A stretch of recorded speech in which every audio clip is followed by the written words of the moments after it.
មួយរឿងបុរសម្នាក់នឹងស្កា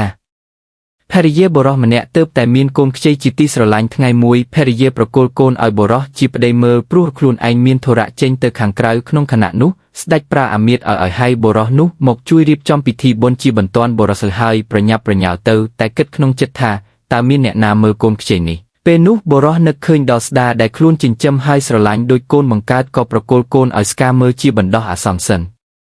បុរសចេញផុតពស់វែកមួយក្បាលវាចូលមកជិតគងងែតស្ដាឃើញពស់ក៏ស្ទុះទៅខំដាច់ជាពីរបីកំណាត់ភ្លាម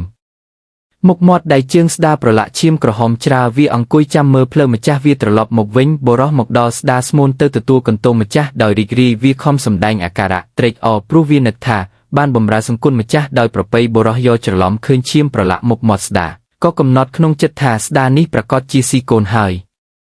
គាត់ក៏រត់ទៅយកដំបងសំពង់ស្ដាយ៉ាងដំណំរួចបណ្ដេញស្ដាចេញពីផ្ទះដោយកំហឹងបុរសរត់ទៅមើលកូនឃើញកូនកំពុងដេកលក់យ៉ាងស្អប់ស្គាល់ក្នុងអង្រឹងគាត់ខួនពោះដាច់ជាពីរបីកំណាត់នៅរត់រីក្បែរអង្រឹងទើបនឹកដឹងគុណស្កាបុរសនោះស្ដាយក្រោយនៅកំហុសរបស់ខ្លួនគាត់ស្ទុះមករកហៅស្កាវិញតែស្កាបានរត់ចូលព្រៃបាត់ទៅហើយ